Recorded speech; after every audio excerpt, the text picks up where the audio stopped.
Alhamdulillahi kafa wassalatu wassalamu ala nabiyil mustafa wa ala alihi wa ashabihi ahli sidqi wal wafa.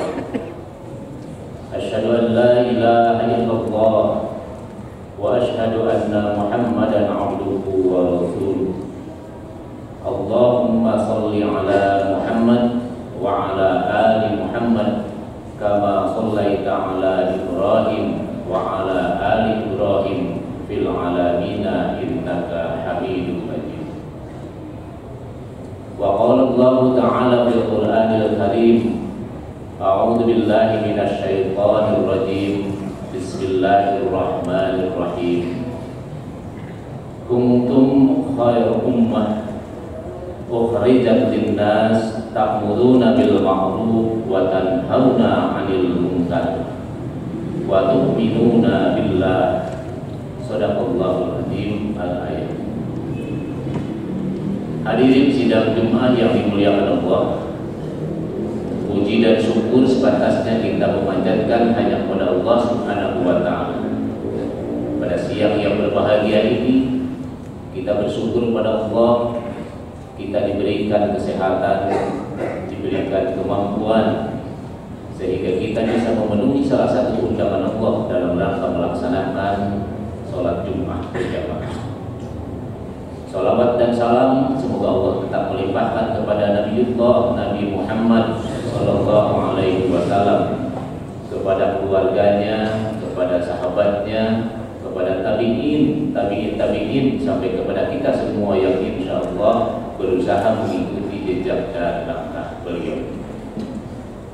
Hadirin sidang Jumat yang dirahmati Allah, lepas sudah kita baik hitungan Hijriah 1439 bergeser ke 1440, dan kemarin hitungan Miladiah kita bergeser dari 2018 ke 2019. Dua hitungan tahun yang biasa dirujuk dalam kehidupan kita ternyata memberikan makna masing-masing. Dalam hitungan Hijriah 1440 itu hitungannya menuju ke abad 15 Hijriah. Dan nanti kita lihat ada apa dengan prediksi para sejarawan dengan abad 15 Hijriah. Dan untuk tahun 2019 kita menyebut dengan milenium. Generasinya dijuluki generasi milenial, juga mempunyai arti tersendiri dengan identitas masyarakatnya masing-masing. Hadirin jamaah Jumat yang dirahmati Allah, kalau dilihat dari perputaran kekuasaan, perputaran kemunculan kejayaan sebuah peradaban, para ulama sejarah itu setidaknya mereka berhitung di antara kisaran 100 sampai 300 tahun itu pasti ada perubahan. Pasti sesuatu ada yang terjadi dan bergeser, baik dari kekuasaan atau kemajuan peradaban manusia. Nah, oleh karena itu, apa yang kita pahami dengan hitung-hitungan tadi, ada hal yang menarik. Tahun 2000 abad 15 1440, kalau pendekatannya kita Hijriah, ada prediksi bahwa abad 15 itu ada yang menyebut awal, ada yang mulai berproses di mana peradaban Islam itu akan bangkit kembali. Nah, hadirin jamaah yang dimuliakan Allah, oleh karena itu nanti kita padukan generasi milenial untuk 2019 dengan kita sebagai seorang muslim yang memakai kalender hitungan Hijriah dan prediksi abad 15 yaitu 1440 Hijriah. Kita menyebutnya pasti sudah mulai masuk di abad 15. Jadi kalau abad 15 1500 Hijriah. Sekarang kita 1440 Hijriah. Nah, oleh karena itu kurang lebih 60 tahun lagi untuk bisa start. Kita berhitung di abad 15. Hadirin jamaah Jumat yang dimuliakan Allah, pada kesempatan yang berbahagia ini khatib mengajak kepada jamaah Jumat yang dirahmati Allah untuk senantiasa meningkatkan ketakwaan kita kepada Allah, mendekatkan diri kita kepada Allah, dan tentunya untuk menjawab prediksi-prediksi itu, dan kita setidaknya menjadi orang yang punya peran dalam hitungan umur kita masing-masing yang hari ini mau tidak mau itu sudah abad 15 kurang 60 tahun.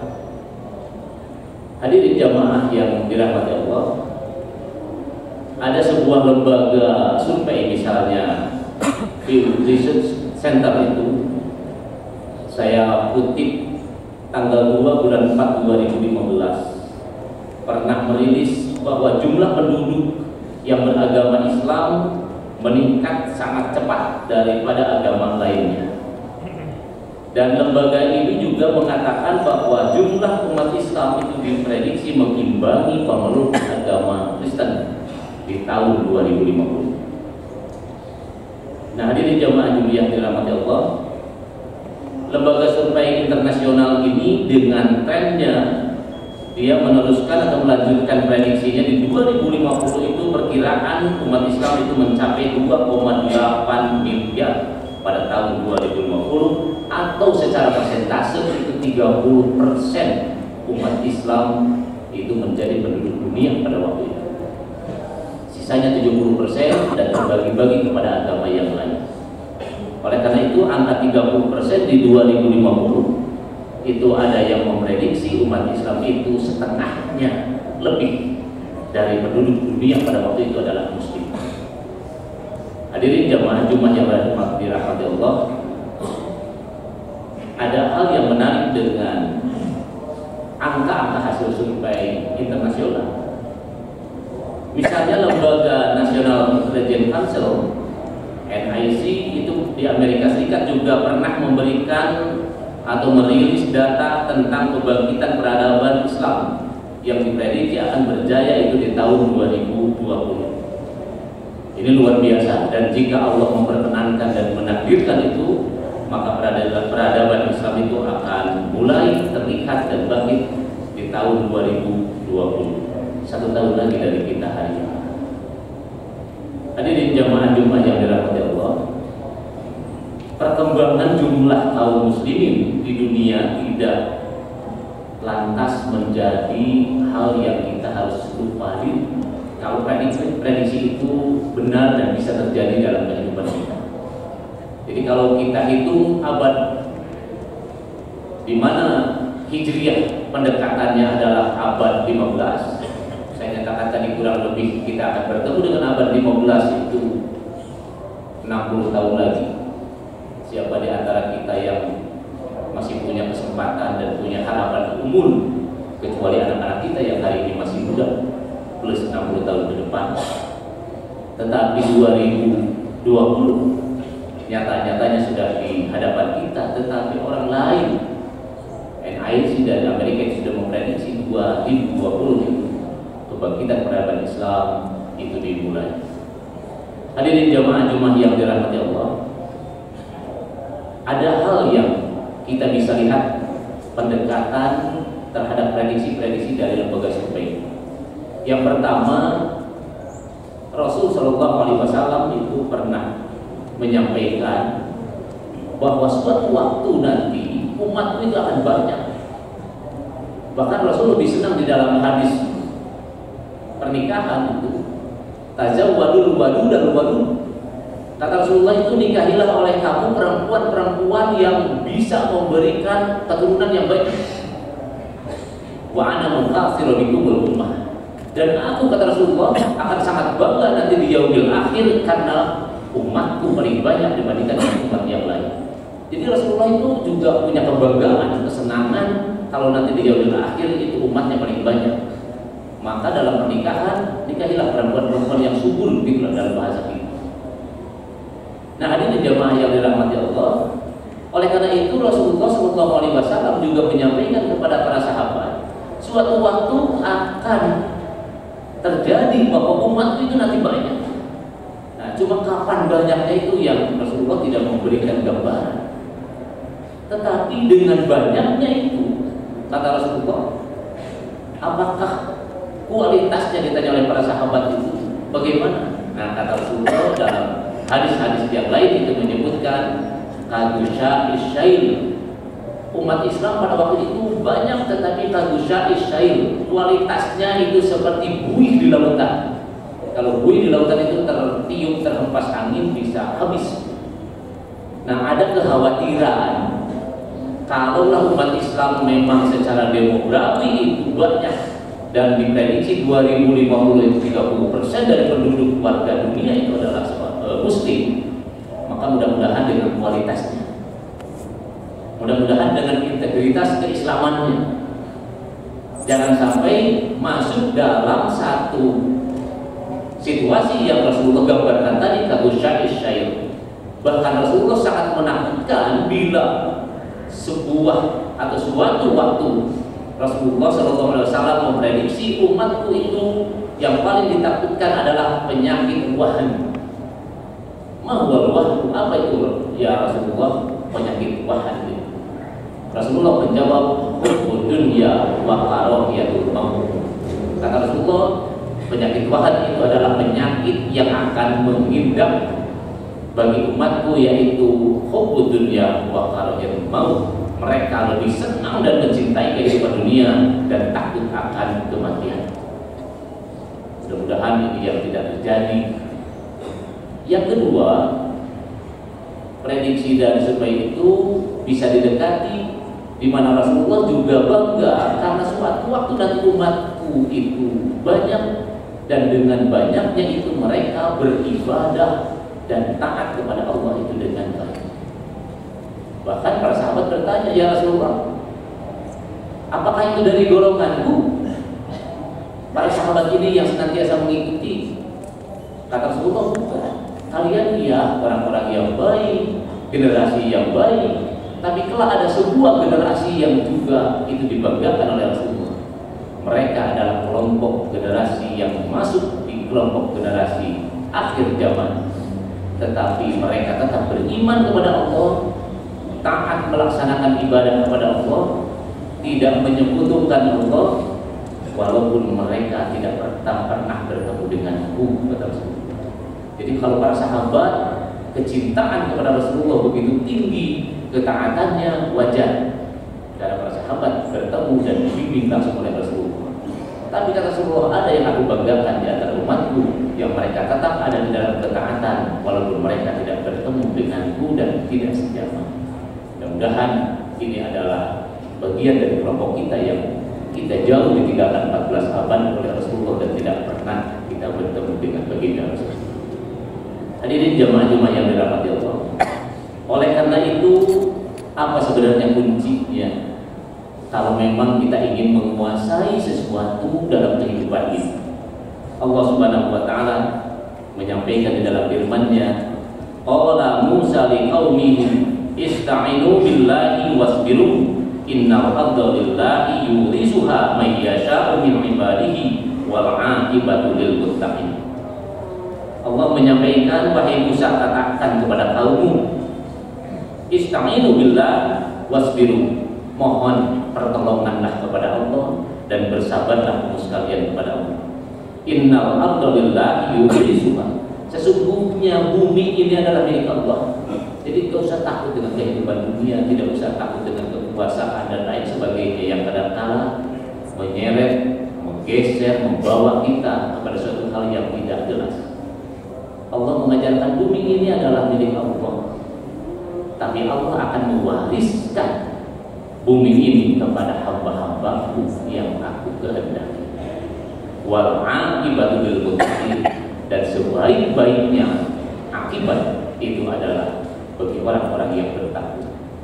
Jadi sehebat apapun peradaban, sebesar apapun kekayaan, setinggi apapun kekuasaan, tidak akan ada yang memberikan dampak kebaikan kalau itu dipegang bukan oleh orang-orang yang bertakwa. Inilah pentingnya strategi kita umat Islam, dan harus mempunyai pemimpin yang bertakwa itu karena wal aqibatul muttaqin. Itu pesan Allah itu bisa. Jadi akibat, dampak, hikmah yang paling baik itu pasti dikuatkan dan akan diperoleh oleh umat itu dari para pemimpin, dari mereka yang Allah kehendaki, dari kriteria orang-orang yang bertakwa. Hadirin jemaah Jumat yang dirahmati Allah, pemikiran terakhir yang harus kita pahami bersama, kita mengambil cermin bahwa perjalanan Islam pernah berjaya. Paling terakhir kekuasaan dari sisi peradaban itu ditunjukkan oleh Turki di kerajaan Khalifah atau Khilafah Utsmaniyah. Tapi itu pun ambruk, dan kehancuran ambruknya salah satunya adalah karena ada konspirasi dari Inggris pada waktu itu dengan cara menyusupkan agen TE itu Lawrence untuk memprovokasi bangsa-bangsa Arab pada waktu itu untuk berontak kepada kekhalifahan. Dan ini penting bagi kita untuk bisa belajar mengambil suri tauladan dari perjalanan kejayaan Islam pada waktu itu. Dan kita hidup hari ini di Indonesia. Realisasi kita menjadi bangsa yang besar, umat Islam terbesar sedunia. Dan diprediksi kita juga akan mendapatkan bonus demografi. Bangsa Indonesia ini akan menjadi penduduk besar dengan angka generasi produktif yang bagus, yang menjadi peluang bagi kita. Maka mudah-mudahan semuanya merujuk kepada cermin analisis lembaga-lembaga survei yang menyatakan 2020 merupakan awal kebangkitan peradaban Islam. Abad ke-15 Hijriah juga merupakan awal dari kebangkitan peradaban Islam. Hadirin jemaah Jumat yang dirahmati Allah, walaupun kita di dalam kenyataan tahun 96 misalnya Samuel Huntington, Jack Mill 2002 itu pernah menjelaskan tentang pasti dalam peradaban itu di abad itu akan terjadi benturan peradaban Barat dan peradaban Islam. Dan itulah yang harus kita siap menghadapinya. Dan Unisba insya Allah siap barang itu. Ekonomi, tidak cukup belajar ekonomi saja, tapi belajarlah ekonomi Islam. Belajar hukum tidak akan cukup dengan hukum saja, pelajari juga hukum Islam. Psikologi tidak cukup dengan psikologi umum yang ke barat, karena itu pasti akan berbenturan kebutuhan di lapangan. Maka pelajari juga psikologi Islam, semua. Dan insya Allah Unisba siap menyongsong ke arah itu dan mempersiapkan diri ke arah itu. Barakallahu li wa lakum bima fihi minal ayati wa dzikril hakim. Taqabbalallahu minna wa minkum innahu huwas samiul alim.